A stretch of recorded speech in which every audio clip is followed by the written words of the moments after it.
Hi everyone, so I'm Catherine and today we're going to be learning quadratics at 3 different levels. Our first level is going to be factorizing, and then we're going to go on to hidden quadratics, and then we're going to look at the discriminant. Here is quadratics in 3, 2, 1. So our first thing is factorizing.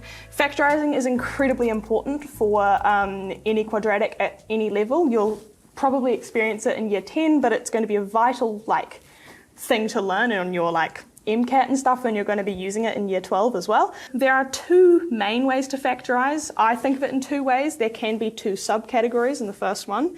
And what we're going to be doing is we're going to be looking at different practice questions and seeing how to do it. So let's go. So the first question I have here is x squared plus 5x plus 6. The first method is just sort of looking at it and seeing what you can derive from it. So this strategy can be used, you can call it the looking strategy, when there is no coefficient in front of the x squared. That makes it a whole lot easier, because what we can do is we can then just focus on these 2 numbers here, the number in front of the x and the number plussed onto the end. So what we want is we want 2 numbers that can times to equal 6 and plus to equal 5. And so for this, the best way that I like to go about it is just listing all the factors for our last number, which in this case is 6. What are the factors for 6? There is 1 and 6, 6 and 1, 2 and 3, 3 and 2. And also it's important to list negatives as well. So in this case we have -1, -6. However, because both of our signs are positive, both of our numbers are probably going to be positive. It's good to check though. In this little section here, can we find any set of numbers that add to +5 and times to +6? What we get is 2 and 3, and it sort of doesn't really matter which order we do it in, and we get that. And so then we have 2 brackets here, or 2 sets of 2 brackets. We put x at the start of both, and because we have +2 and +3, we just go +2 plus 3. There we have factorized our equation, and then we can then solve for x. Quick reminder on how to do that. You solve for an equation when it is equal to 0. For this entire equation to be equals to 0, only one of these brackets needs to equal 0. So either x plus 2 needs to be equal to 0, or x plus 3 needs to be equal to 0. When we solve these, we get x equals -2 and x equals -3, and both of these solutions are correct. So we can write that as x equals -2, -3. And there we have factorized and solved this equation. So this is like the looking method. You can just sort of look at the factors to factorize it. Right, let's move on to the second example, which is sort of the same. Okay, so now we have an equation like this. 2x squared minus 16x plus 14 equal to 0. Now, whenever we see a coefficient in front of x squared, what we really should have a go at is just try dividing by that coefficient, try dividing the entire equation by that coefficient, and just see what happens. So in this example, when we divide the entire equation by 2, we get x squared minus 8x plus 7 is equal to 0, because 0 divided by 2 is still 0.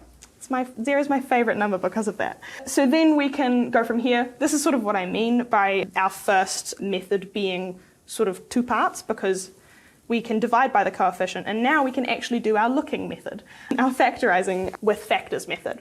Now, looking at 7 here, you might think, there are no factors that equal 7. You're wrong. We have the factors that times to 7 are, guess what? 1 and 7 and -1 and -7. So now we can figure out. Remember to include the negative sign in front of any coefficient. So this is technically like -8 times x. So which one of these numbers adds up to -8? Or which set of these numbers adds up to -8? It is -1 plus -7 equals -8. So then we can do the same method as earlier, put it into 2 sets of 2 brackets, and we get x minus 1 and x minus 7, which therefore, that's the little symbol for therefore if you didn't know, x equals 1, 7. Perfect. So that's the main sort of factorizing way of just like looking for factors. Let's now move on to the slightly harder to do type of factorizing. So we have 2x squared minus x minus 6.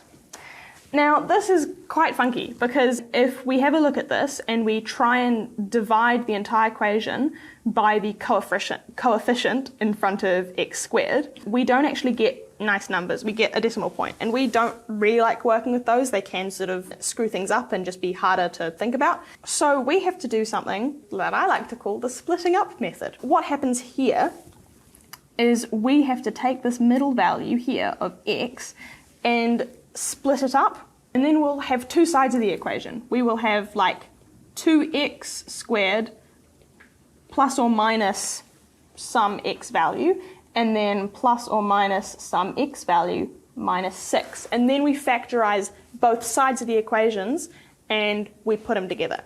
The key thing that we want to get here is like 2 sets of brackets on each side of the equation that are the same thing, so we can fully factorize it.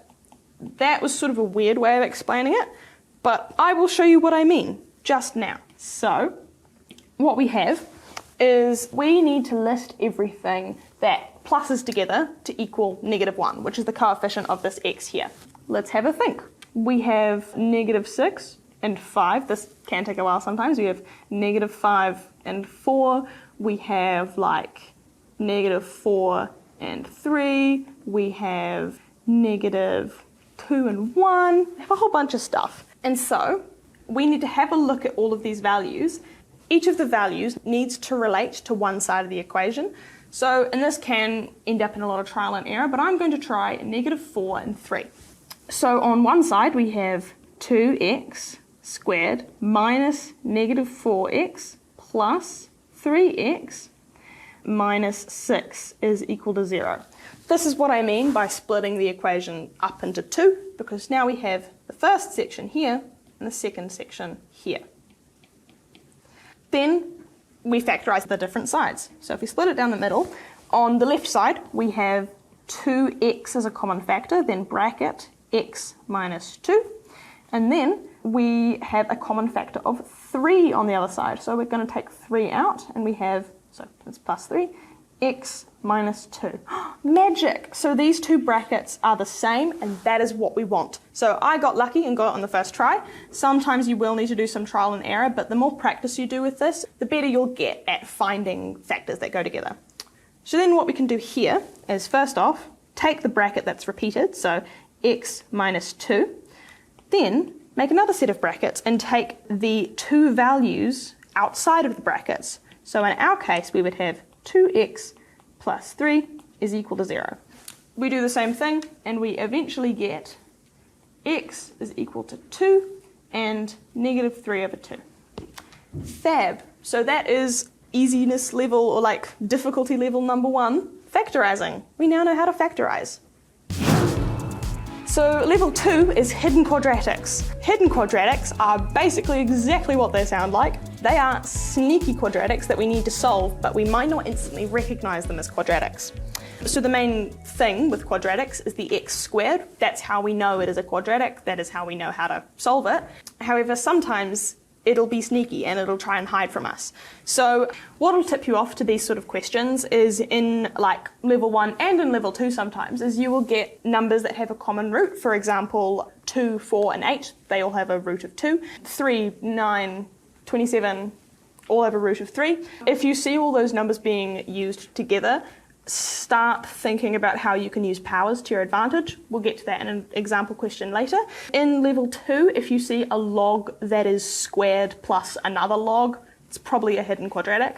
It'll come up loads of times in loads of different ways, but the key is just spotting where the squared is and how you can use it. So let's start with our first example question, which is 8x times 4x squared minus 6 equals 4. Fab. So this is our first example question. What you should be thinking of is what I said earlier. common roots. We have 2 to the power of 2 is 4, and 2 to the power of 3 is 8.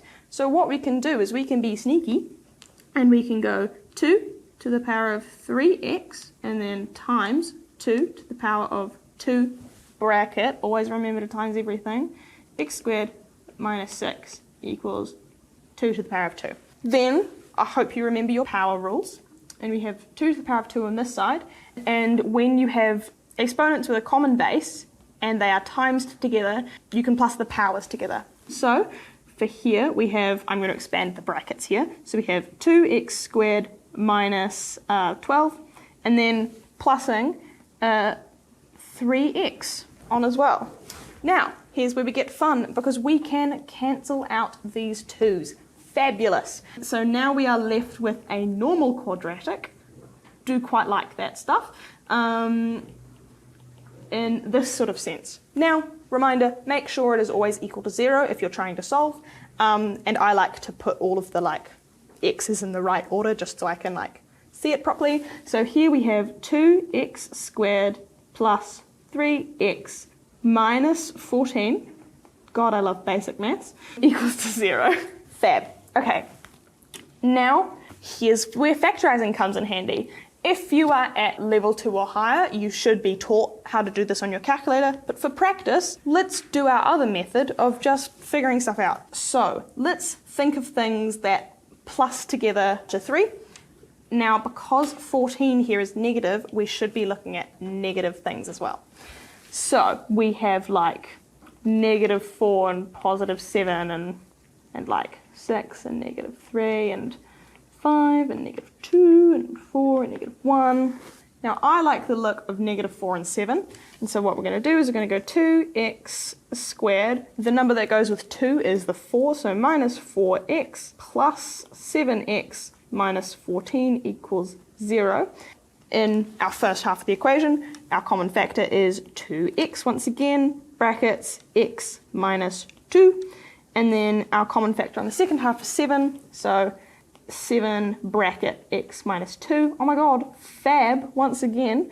We can then go bracket x minus 2, bracket 2x plus 7 equals 0, therefore x equals 2, comma, negative 7 over 2. And that's our answer. So that's our first question with exponents. Now, this is a level 2 question, so if you year 11s or people sitting level 1 don't know what logs are, don't worry, it's not for you. So here we have solve the equation equals to 0. Fabulous. So looking at this equation, I remember doing this practice test and I got so stuck on this question. What you really should be looking out for are 2 key things here. First off, it is equal to 0.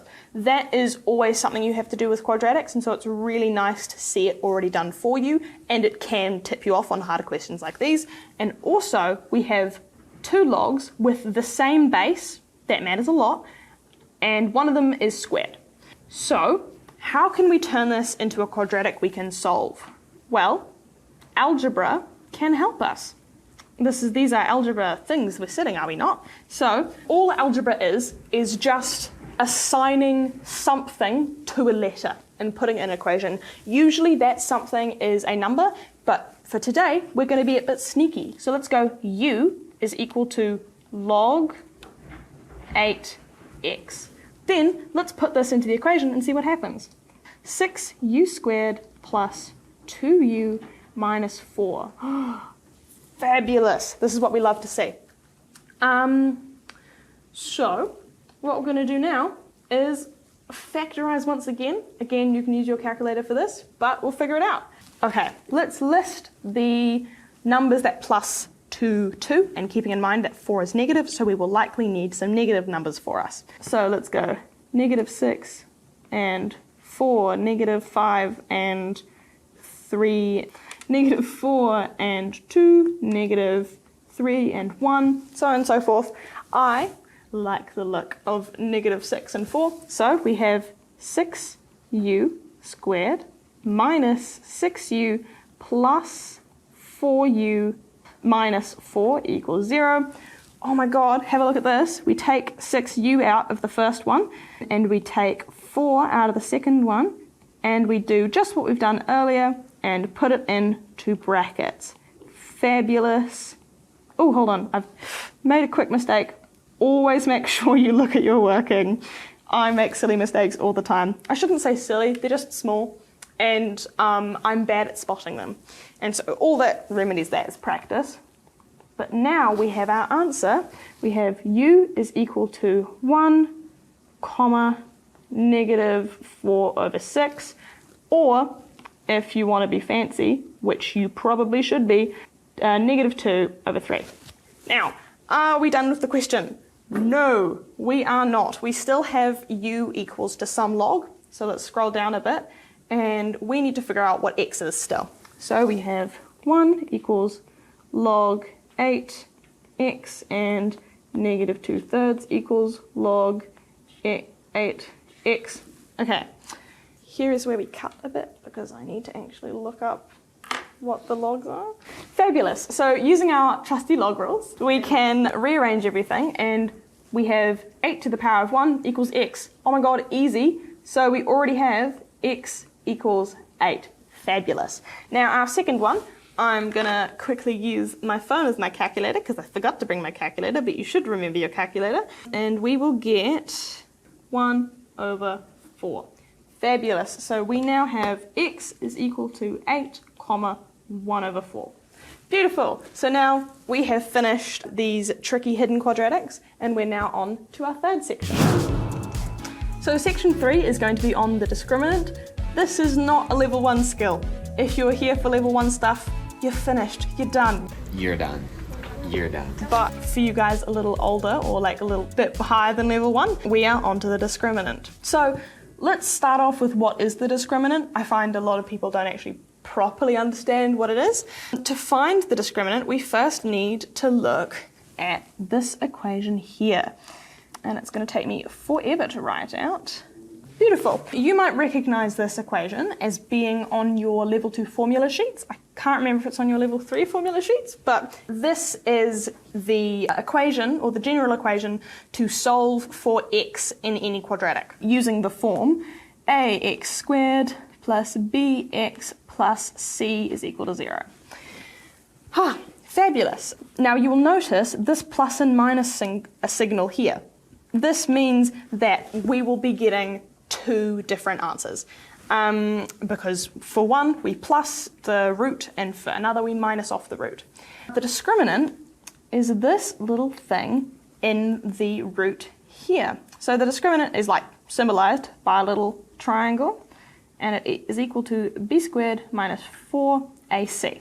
This is used to figure out the nature of our quadratic. So hopefully you will know that a quadratic gives the shape of a parabola.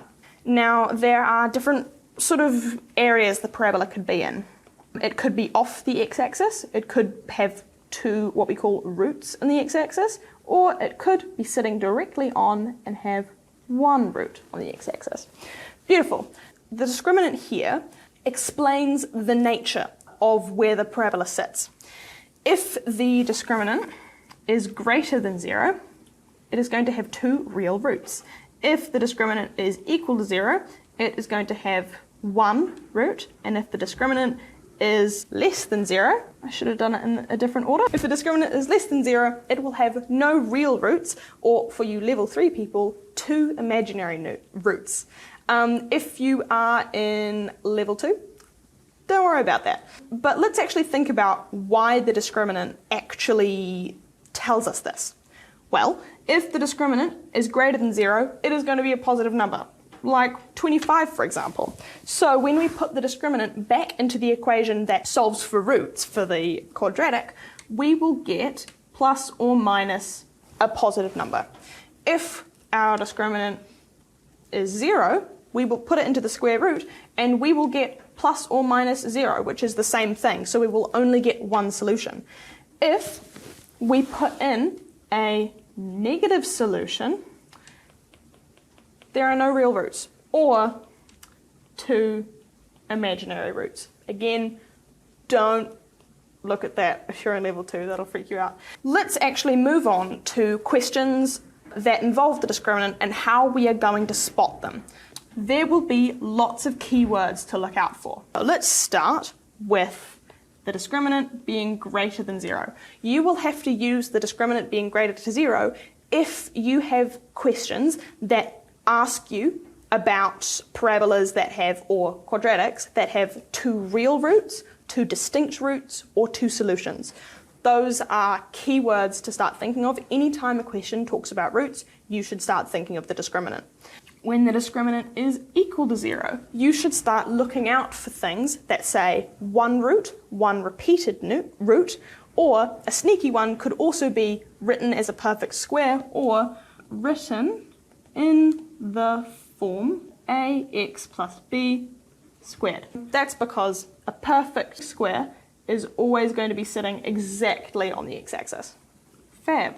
And then for discriminant being less than 0, we get keywords such as no real roots, or sometimes, if they're being sneaky, doesn't cross the x-axis. Fabulous. Let's start doing questions that involve the discriminant. This question here says, show that the graph y equals 2x squared minus 5x plus 6 doesn't cross the x-axis. Fabulous. We hear the keyword doesn't, or key phrase doesn't cross the x-axis, and we think, right, let's use the discriminant.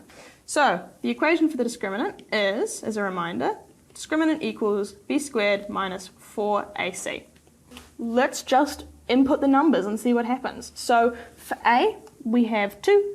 For C, we have 6, and for B, we have -5. So we have the discriminant is equal to, remember to square the negative, -5 squared minus 4 times 2 times 6. I personally like to put all of my values in brackets, but if you want to write out like times or like a little dot, totally cool. This is just the notation I like to use. So let's start to solve it. 25 minus 12. I'm just expanding all the steps because I like to. And then we see that the discriminant is equal to -23. -23, so you go for, therefore, -23 is obviously less than 0, so the discriminant is less than 0. Therefore, the graph doesn't cross the x-axis. Sometimes they will even be really nice and ask you, what is the discriminant to this equation? But I thought we would focus on looking for keywords.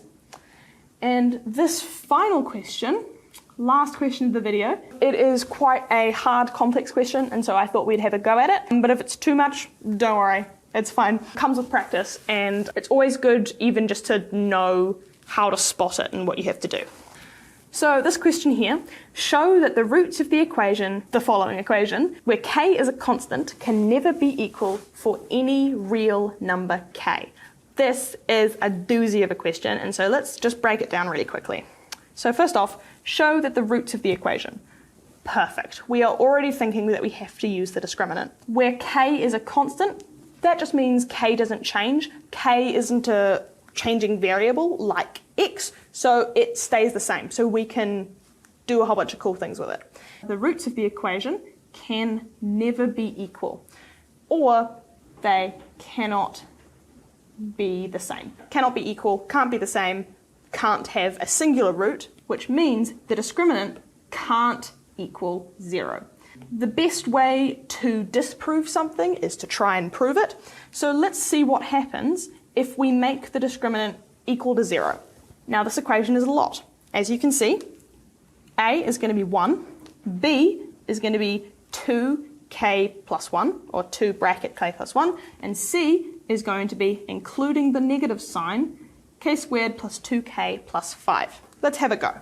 So the discriminant is equal to 0, so 0 equals b squared, which is 2 bracket k plus 1 squared, minus 4a, which is 1c. And remember, include the negative, so we have negative, and then k squared plus 2k plus 5. Let's just make this easier to look at. So we have 0, and 2 squared is 4, 4k plus 1 squared, minus 4. It's just a 1, so I'm just going to ignore it because it just keeps everything the same. I'm going to bring this negative out here, so it becomes plus 4 times k squared 2k plus 5. Fabulous. Let's keep expanding this. So we have 4 bracket k squared plus 2k plus 1 plus 4k squared plus 8k plus 20. Keep on going and put it into one equation. Lovely. And we end up with 8k squared plus 16k plus 24. Here comes our factorization again. I can see a common factor of 4. Let's see what happens when I just divide everything by 4. We are left with 2k squared plus 4k plus 6. This is a scenario where you'd probably use your calculator, so I'm just going to do that right now. Fabulous. And so if you don't know how to use your calculator to find the roots to quadratics, ask your teacher, ask your friends, someone's bound to know.